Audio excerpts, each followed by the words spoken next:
Caitlin and I are super fans. The second season of HBO's hit show, The White Lotus. Sorry. I mean, you're just speaking the truth. Yeah, it was a close last night. And we have to warn you because this is a spoiler alert. So if you don't want to know what happened, I would say turn the volume down, okay? We don't want you to change the channel, just turn the volume down. So fans have spent the entire season theorizing and trying to figure out one question: who was that floating body? They finally got their answer. It was last night. You've had very bad luck. Best thing about luck is it can always change. Italy's just so romantic. You're gonna die. Okay. Who's gonna die? Will Sharp's here. He plays Ethan on The White Lotus. Hi. And we should note that HBO is the unit, it's a parent company to CNN, okay? So Warner Brothers Discovery. Wait a minute. Warner Brothers Discovery, we're in the same company. Let's get that straight. We're distant cousins. Yes. So thank you for joining us. So you said, I know that you thought that you predicted, you've been telling everybody that things are going to get messy. You said fans should expect fireworks, and there were fireworks. I have to say, I was wrong. This is a spoiler alert. I'm going to close your ears. I thought that you were the killer. I did. Okay. I think that's fair. And I mean, I don't know what kind of conversations Mike had with the rest of the cast, but I remember, him being very upfront with me towards the beginning about how he did want Ethan to be a kind of enigma, especially towards the beginning of the series, and for it to be like an available theory that maybe he is going to be the killer. So I guess I was mindful of that in the playing of it, whilst also having an eye on, the long game of how it really plays out. So you started the show and the cast does not know who the killer is or who dies? No, we did. We had all 7 scripts. And so, yeah, we've been carrying those secrets for a while, I guess. And so in a way, it's a relief to be able to talk about it more freely now.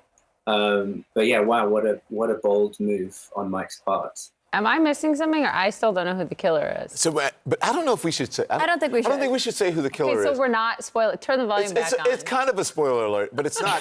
But the twist is that it's a double thing because the killer ends up being something else as well, which I won't say. Yes. Right. So this one, there's a sort of double twist here.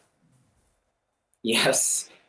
Yeah. Yes, and I think, that's part of the beauty of it is that it plays out in a kind of complicated, tragicomic way, and it's kind of playful and bombastic, but also, sad and poignant as well. And I think, yeah, as I say, I just think it's a very courageous move on Mike's part to go there, and it's one of the things I really admire about him. Sorry, yes.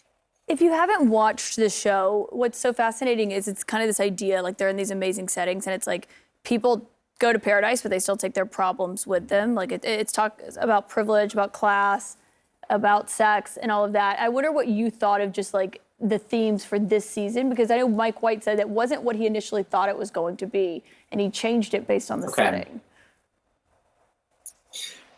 Yeah, so I mean, I definitely think this season explores, sexual politics and gender politics too. I think the different ways in which men and women historically can behave, for better or worse. And as you say, I think it's the Sicilian setting that informs a lot of that. And I remember him saying to me that one of the first inspirations for the story of this season was when he asked a local about the Testa di Moro, those sculptures of heads that you see often in the show, and that Ethan and Harper have one in their bedroom. And the story that is relayed in the show is the actual backstory for those Testa di Moro. So yeah, I think it's a dark series. I think in a funny way, it's also romantic. I think Mike does throw some pieces of light in there, and he explores the nature of relationships, but without shying away from all the gnarliest, messiest, most sort of complex places that a relationship can take you.